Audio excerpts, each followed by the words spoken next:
রমেশের মতে গরম যখন চরম হইয়া ওঠে এবং বিশুদ্ধ বাতাস না পাইয়া প্রাণ পাখি খাঁচাছাড়ি খাঁচাছাড়ি করিতে থাকে, এবং বিকালে তখন গড়ের মাঠের কার্জন পার্কে গিয়া হাঁ করিয়া হাঁপ ছাড়াই বাঁচিবার পক্ষে সবচেয়ে প্রশস্ত এবং সহজ উপায়।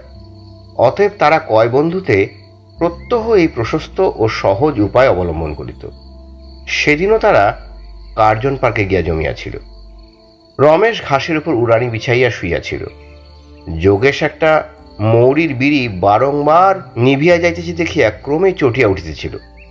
সুরেশ এক মনে একখানা বিলাতি ডিটেকটিভ উপন্যাস পড়িতেছিল, এবং উমেশ সকৌতুকে দূরের এক বেঞ্চের দিকে স্থির চক্ষে তাকাইয়াছিল। সেই বেঞ্চখানার ওপরে দুজোড়া সাহেব মেম বসিয়াছিল। তার মধ্যে যে সাহেবটি তাকিয়ার মতো মোটা, তার মেমটি বাখারির মতো রোগা, আর যে সাহেবটি বামনের মতো বেটে, তার মেমটি প্রায় জিরাফের মতো ঢ্যাঙা। এমন বিসদৃশ্য চার চারটি চেহারা এক জায়গায় দেখিতে পাওয়ার সৌভাগ্য বড়ই দুর্লভ। হঠাৎ পিছন হইতে চেনা গলা একজন বলিল, আরে ভাই, আমি যে তোমাদের খুঁজে খুঁজে হয়রান হয়ে গেল। পরে সাগে সকলকার মাঝখানে আসিয়া বসিল। তারপর কোঁচানো উড়ানিখানি খুলিয়া সাবধানে কোলের উপর রাখিয়া বলিল, ভাই, আমি তো চতুর্মুখ নই, সুতরাং একসঙ্গে চারটি প্রশ্নের জবাব দেয়া আমার পক্ষে অসম্ভব। তবে একে একে বলছি, শোনো। হ্যাঁ, আমি পুরী গিয়েছিলুম, আজ সকালে ফিরেছি। জায়গাটা ভালো লাগলো। দোষের মধ্যে আমাদের কালো রং। সেখানকার জল আবহাওয়া ঘোরতর হয়ে ওঠে।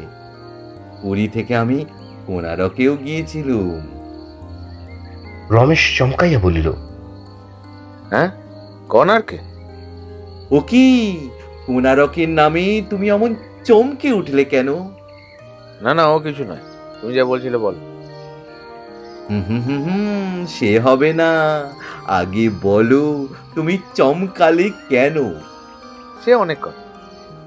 তা হোক, বলো। শুনলে তোমরা বিশ্বাস করবে না। যদি ভালো লাগে আর মাসিক পত্রের ছোট গল্পের মতো চর্বি চর্বণ না হয়, তাহলে আমরা 19 বার জেল ফেরতা দাগি চোরের কথাও বিশ্বাস করতে রাজি আছি। কিন্তু কিন্তু কিন্তু তুমি বড় বেশি লেজে খেলছো রমেশ। অগত্যা বাধ্য হইয়া রমেশ তার কথা শুরু করিল। অনেকদিন আগেকার কথা, আমরা কয় বন্ধুতে কোণারক দেখতে গিয়েছিলাম। কোণারকের মন্দিরের কথা তোমরা অনেকেই জানো, সুতরাং আমি আর মন্দিরের কথা বলতে চেষ্টা করব না। কোণারকের আশেপাশে মাঝে মাঝে 2-4খানি ছোটখাটো গাঁ আছে। এসব গাঁয়ে লোকজন খুব কম। যারা থাকে তারা হচ্ছে চাষাভুষো ও গয়লা শ্রেণী। কোণারক দেখতে যেদিন আমাদের আসবার কথা, সেদিন বৈকালে আমরা অমনি একখানি গাঁয়ের ধার দিয়ে বেরিয়ে ফিরছিলাম।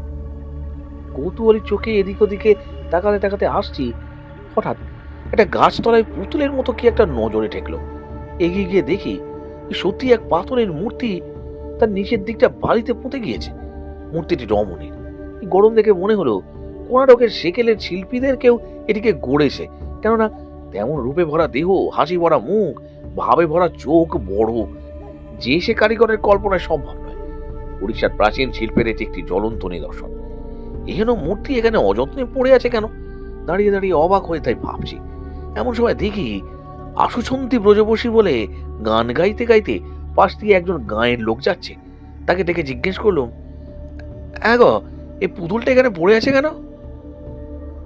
উড়িয়া ভাষায় সে যা বললে তার মর্ম বুঝলুম এই যে, গাঁয়ের মধুসূদন শ্রীচন্দনের বাড়িতে এই মূর্তিটি আগে ছিল, কিন্তু সে মরে যাওয়ার পর তার ছেলেরা এটাকে এখানে ফেলে দিয়ে গেছে।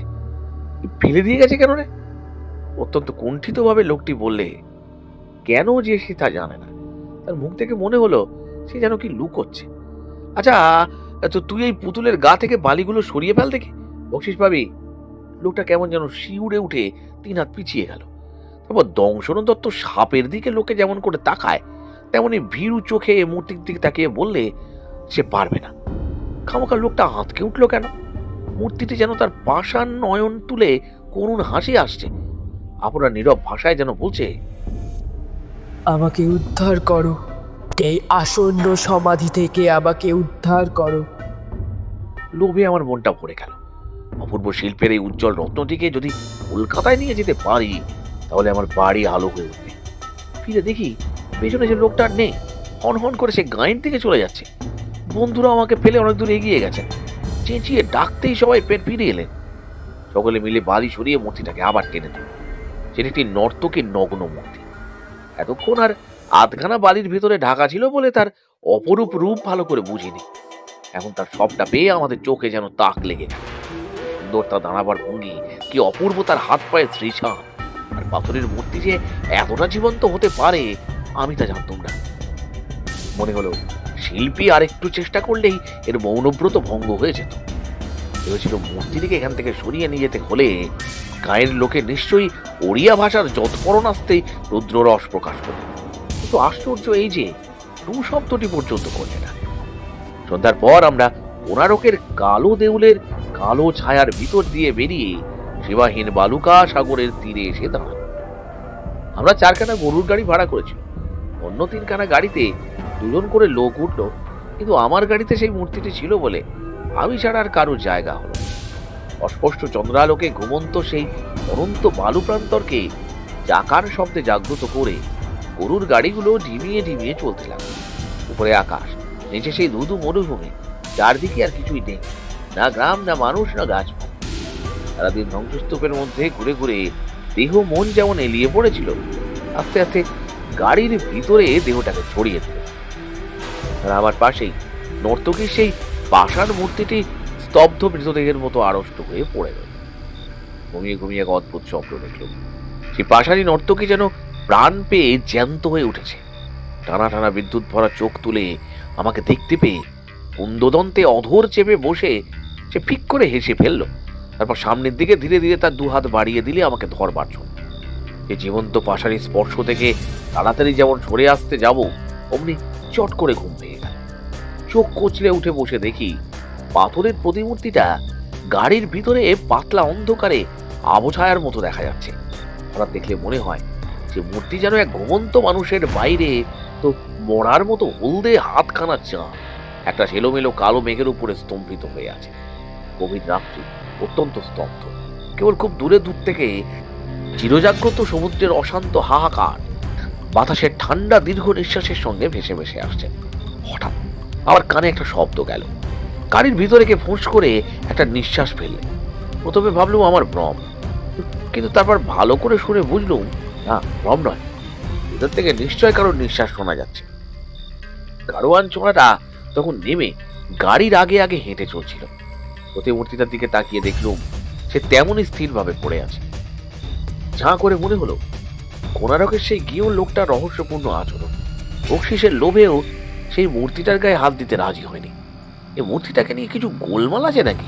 দেখতে যাকে এত সুশ্রী তাকে গাছতলায় অমন করে ফেলে দেওয়া হয়েছিল কেন? নিঃশ্বাস তখনও উঠছে পড়ছে। শুধু তাই নয়, গাড়ির ভিতরে বিছানার তলায় খড় বিছানো ছিল। সেই খড়গুলো হঠাৎ খড়খড় করে উঠল। কে যেন এই পাশ ফিরে শুলো। আমি ভূত মানি না, কিন্তু তবু কেন জানি না আমার বুকের কাছটা কেমন ছ্যাঁত ছ্যাঁত করে উঠল। গাড়ির ভিতর পানে চাইতে আর ভরসা হলো না। খালি মনে হতে লাগলো যেন কার দুটো পাথুরে চোখের থমথমে চাহনি ধারালো ঝুড়ির কনকনে ফলার মতো ক্রমাগত আমার পিঠের উপর এসে বিচ্ছে আর বিচ্ছে। শেষটা এমনই অস্বস্তি বোধ করতে লাগলো যে আমি আর কিছুতেই সেখানে তিষ্ঠতে পারলাম না। এক লাফে সে গাড়ি থেকে নেমে পড়ে অন্য এক গাড়িতে গিয়ে উঠল। সেখানে আমার 2 বন্ধু শুয়ে ঘুমোচ্ছিলেন। উদগতি করে কোনো গতিতে বাকি রাতটা কাটিয়ে দিল। ভোর হলো, প্রান্তর কোনো শেষ হয়নি। নিজের গাড়িতে ফিরে আসতেই দেখি আমার বিছানার উপরে একটা কুকুর ছানা কুণ্ডলি পাকিয়ে দিব্যি আরামে শুয়ে নিদ্রাসুখ উপভোগ করছে। কান ধরে সেটাকে তুলে বাইরে ফেলে ছানাটা কেউ কেউ করে উঠতেই গাড়োয়ান ছোড়া ছুটে এসে বললে, বাবু মেরো না, ও আমার কুকুর। তোর কুকুর? হ্যাঁ বাবু, ওর মা মারা গেছে, তাই ও আমার সঙ্গে সঙ্গে গাড়িতেই থাকে। বুঝলুম গেল রাত্রে গাড়িতে কার নিঃশ্বাস শুনেছিল, কিন্তু তবু কলকাতায় এসে নর্তকীর সেই প্রতিমূর্তিটিকে আমার বাইরের ঘরের একটি ছোট টেবিলের উপরে দাঁড় করিয়ে দিল। আমার স্ত্রী তাকে দেখবার জন্য একদিন বাইরের ঘরে নিয়ে নিলেন। অনেকক্ষণ ধরে খুঁটিয়ে খুঁটিয়ে ভঙ্গি ভরে ব্যঙ্গ করে তার দিকে চেয়ে বললে, দেখ দেখ, কালমুখী দাঁড়াবার ঢং দেখ না, দি ঠাস করে গালে এক চাপড়। রমা মূর্তির গালে সকৌতুকে একটু চোর বসিয়ে দিলে, কিন্তু সেই সঙ্গেই সে আর্তনাদ করে দুপা পিছিয়ে গেল। আমি অবাক হয়ে দেখলুম তার মুখ একেবারে পাঙ্গাস হয়ে গেছে। কি হলো রমা, অমন করে উঠলে কেন? আমার হাতেও কামড়ে দিয়েছে। কামড়ে দিয়েছে? খেপে গেলে নাকি? ওকে চর মারতেই যেন আমাকে কটাস করে কামড়ে দিলে। বিশ্বাস হচ্ছে না? দেখো দেখো, এই দেখো, আমার হাত দিয়ে রক্ত পড়ছে। তাই তো, রমার হাত দিয়ে শক্তি রক্ত করাচ্ছে যে। হতভম্বের মতো মূর্তির দিকে চাইল। তখনই বুঝতে পারলাম আসল ব্যাপারটা কি। নর্তকীর নাকের ডগাটি শিল্পী অত্যন্ত সূক্ষ্ম করে খুঁজেছে। রমার হাত তার উপর পড়তেই আঁচড় গেছে আর কি। কিন্তু রমা বিশ্বাস করলে না। আমার মুখে সে আগেই শুনেছিল এই মূর্তিকে আমি কি করে কেমন অবস্থায় পেয়েছিলাম। সে বললে, একে যখন লোকে ফেলে দিয়ে গিয়েছিল, তখন এই আপদকে ঘাড়ে করে তোমার বাড়ি আনার কি দরকার ছিল? স্ত্রীলোকের কি কুসংস্কার। আমি হেসে বললুম, যাও যাও, আর পাগলামি করতে হবে না, হাতে জল যাওগে যাও। ভয়ে ভয়ে নর্তকীর দিকে তাকিয়ে রমা ঘর থেকে নীরবে বেরিয়ে গেল। আমিও কিন্তু তেমন ভ্যাবাচাকাকে নর্তকীর দিকে চেয়ে রইল। রূপের গর্বে ভরা হাসি মুখে আমার দিকে দুখানি নিটোল বাহু বাড়িয়ে দাঁড়িয়ে আছে, যেন কার অভিশাপে সে আজ নিশ্চল পাষাণে পরিণত হয়ে নিস্তব্ধ। নইলে ওই মুখের কলহাস্য রোলে এবং ওই চরণে রুনু রুনু নুপুর নিক্ষণে এখনই আমার ঘর পরিপূর্ণ হয়ে যেত। বিনোদকে তোমরা সকলেই জানো বোধহয়। এখন তার যে ভয়ানক দশা হয়েছে তার জন্য দায়ী কে জানো? নর্তকের ওই প্রতিমূর্তিটা। বিনোদ যদি নর্তকীর প্রতিমা না দেখতো, তাহলে ভালো আঁকিয়ে বলে দেশ বিদেশে আজ তার নাম ছড়িয়ে পড়ত। সে একজন মানুষের মতো মানুষ হয়ে উঠত। বিনোদের শোচনীয় পরিণাম তোমাদের কারুর অজ্ঞাত নেই, কিন্তু তার আসল কারণ খালি আমিই জানি। বিনোদ কলকাতায় থাকতো না। কলকাতায় যখন আসতো তখন আমার বাড়িতে এসে উঠতো। আমি ছিলাম তার সবচেয়ে বড় বন্ধু। এবারে কলকাতায় এসে দেবদাসের এই মূর্তিটা দেখে সে আনন্দে একেবারে বিভোর হয়ে পড়ল। উচ্ছ্বসিত স্বরে বললে, রমেশ, এই যে অমূল্য রত্ন, বন্ধু তুমি লাখ টাকা পেলেও আজ আমি এত খুশি হতুম না। বিনোদ কাছে দূরে আশেপাশ ও সুমুখ ও পিছন থেকে নানা রকম ঘুরে ফিরে প্রতিমূর্তিটা দেখলে। তারপর তার গায়ের পরে আপনার হাত রেখে আবার বললে, এই সেই অতীতের বিশ্বকর্মার গভীর সাধনার ফল। এই যুগের সাধ্য কি এমন প্রতিমা করতে পারে? দেখো বন্ধু, এক পাষাণ দেহে কি অপূর্ব সুষমা, হাতে পায়ের কি বিচিত্র ভঙ্গিমা। আমি যদি সম্রাট হতুম আর এ যদি মানুষ হতো, এর একটি চাহনির জন্য আমি সাম্রাজ্য বিকিয়ে দিতাম। হ্যাঁ, এ হচ্ছে পাষাণী। একে ভালোবাসলেও প্রতিদানে আমি কিছুই পাবো না।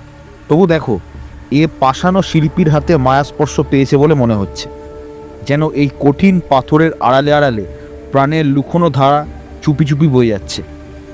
হাত দিলে যেন হাত তার উত্তাপ পাওয়া যায়। এই বলে বিনোদ সেই প্রতিমার গায়ে হাত দিলে, কিন্তু পর মুহূর্তেই বিদ্যুতের হাতের মতো হাতখানা গুটিয়ে হতবম্বের মতো দাঁড়িয়ে রইল। আচমকা তার এই ভাবান্তর দেখে আমি আশ্চর্য হয়ে বললুম, কি হে, ব্যাপার কি? বিনোদের খানিকক্ষণ বাক্য স্ফূর্তি হলো না। তারপর একবার সেই মূর্তির দিকে আর একবার আমার দিকে ফ্যাল ফ্যাল চোখে চেয়ে আমতা আমতা করে বললে, কি সত্যি? কি সত্যি হে? দেখো রমেশ, এই মূর্তির গায়ে যেমনি আমি হাত রাখলাম অমনি আমার কি মনে হলো জানো?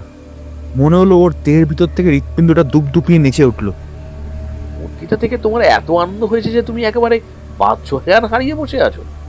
বিনোদ প্রতিমার গায়ে আবার হাত দিয়ে একটু হেসে বললে, তাই বটে, আমারই ভ্রম। কই, এখন তো তার মনে হচ্ছে না।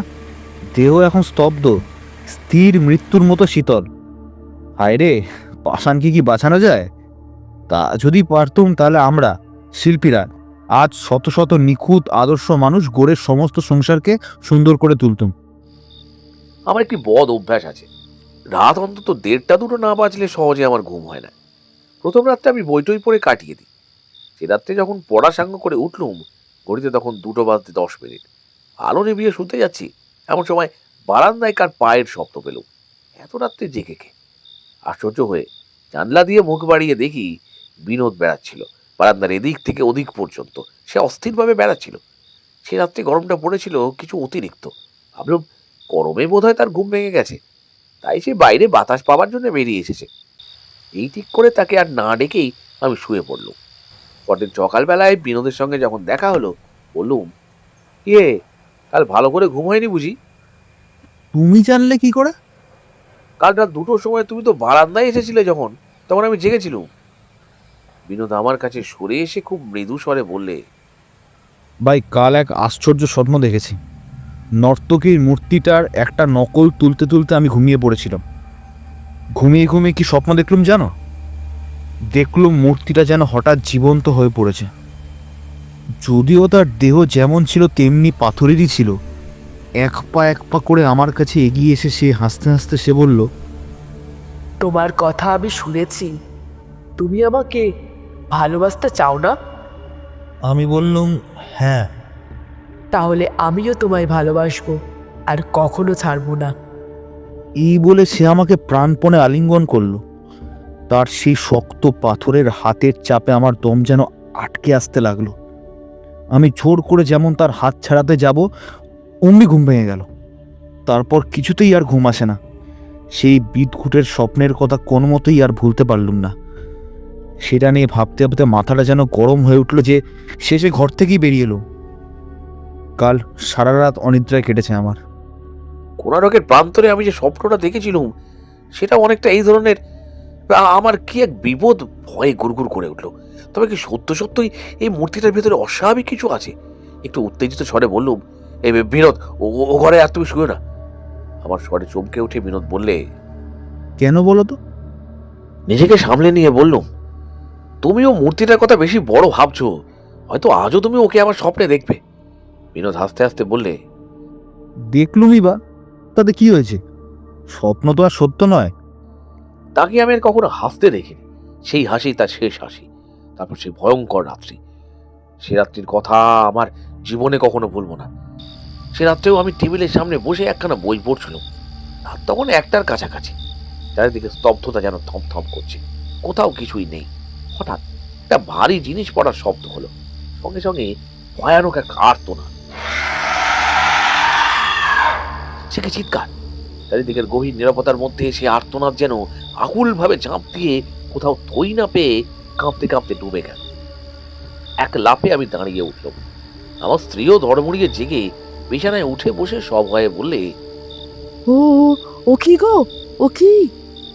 আবার আর্তনাদ। এবার তত জোরে নয়, কিন্তু অত্যন্ত যন্ত্রণা ভরা। এ যেন বিনোদের স্বর।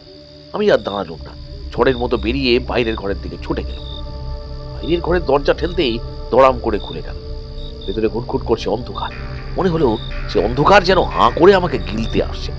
শুনলাম সেই অন্ধকারের মধ্যে থেকে অতি কষ্টে গঙিয়ে গঙিয়ে বিনোদ বলছে, ছাড় ছাড়, ওরে পিশাচি, ছেড়ে দে ছেড়ে দে। আর কথা বেরোলো না। কেউ যেন তাকে এত জোরে চেপে ধরলে যে তার স্বর একেবারে বন্ধ হয়ে গেল। তোমরা বুঝবে না সেটা কি এক মহা ভয়ে আমার সর্বাঙ্গ নেতিয়ে পড়লো। পারলে তখনই আমি ছুটে পালাতে পারতাম, কিন্তু সে শক্তিও আমার ছিল না। ঠক ঠক করে কাঁপতে কাঁপতে মাটির উপরে আমি 2 হাতে ভর দিয়ে বসে। অন্ধকার ঘরের ভিতরে কেমন একটা অস্পষ্ট ঝটপটানি শব্দ হতে লাগলো। কেউ যেন কারোর সঙ্গে জোজাজুজি করছে, কিন্তু প্রাণপণ চেষ্টাতেও মুক্তি লাভ করতে পারছে না। ক্রমে ক্রমে সেই ঝটপটানি শব্দটা থেমে গেল। তারপর সব চুপচাপ। আর একটু তেমন ভাবে থাকলেই আমি নিশ্চয়ই অজ্ঞান হয়ে যেতুম। কিন্তু বাড়ির যে যেখানে ছিল সবাই জেগে উঠে হইচই করতে করতে সে ঘরে ছুটে এলো। আলো দেখে আমার আচ্ছন্ন ভাবটা ধীরে ধীরে কেটে গেল। আরষ্ট চোখে দেখলো নর্তকীর সেই প্রতিমূর্তিটা টেবিলের উপর থেকে মাটিতে উপুড় হয়ে শটান পড়ে আছে, আর তারই তলায় বিনোদের দেহ নিথর হয়ে রয়েছে। সবাই মিলে ধরাধরি করে পাথরের সেই ভারী মূর্তিটি বিনোদের ওপর থেকে তুলে ফেললুম। বিনোদের বুকে হাত দিয়ে দেখলুম সে বেঁচে আছে। তখনই ডাক্তার ডেকে আনা হলো। যে মূর্তির চাপেই বিনোদের দেহ আষ্টে পৃষ্ঠে থেতলে গিয়েছিল। অনেক কষ্টে সে প্রাণী বাঁচল বটে, কিন্তু তার মাথা একেবারে খারাপ হয়ে গেল। এখন তার কাছে গেলে সে ক্রমাগত বলতে থাকে, পাষাণী স্পর্শে বুক তার পাষাণ হয়ে গেছে। রমেশ চুপ করিল। খানিকক্ষণ শ্রোতারা কেউ কোনো কথা কইল না। তারপর যোগেশ আপনার নিবন্ত বিড়িতে খুব একটা জোরে টান মারিয়া বলিল, সেই লক্ষ্মী ছাড়া মূর্তিটার কি হলো? তাকে ভেঙে গুঁড়ো করে ফেলে দিয়েছি। সেটা নিশ্চয়ই ভৌতিক মূর্তি, নইলে না, আমি ভূত মানি না। তাহলে বিনোদের অমন দশা হলো কেন? মূর্তিটি বোধহয় কোনো গতিতে তার ঘাড়ের উপর পড়ে গিয়েছিল। এর মধ্যে ভৌতিক কি আছে? তবে সেটাকে ভাঙলে কেন? তারই জন্য আমার বন্ধুর এমন অবস্থা হলো সেই ডাকে। কিন্তু মূর্তিটাকে ভাঙবার সময়ও আরেক কাণ্ড ঘটে। চাকরটা যখন হাতুড়ি দিয়ে মূর্তিটার উপরে ঘা মারছিল, তখন হঠাৎ তার গা থেকে একখানা ভাঙা পাথর ঠিকরে একটা চাকরের কপালে গিয়ে এমনই জোরে লাগে যে সে তখনই অজ্ঞান হয়ে ঘুরে পড়ে যায়। কি ভয়ানক! তবু তুমি বলতে চাও এটা ভৌতিক ব্যাপার নয়? আমি ভূত মানি না,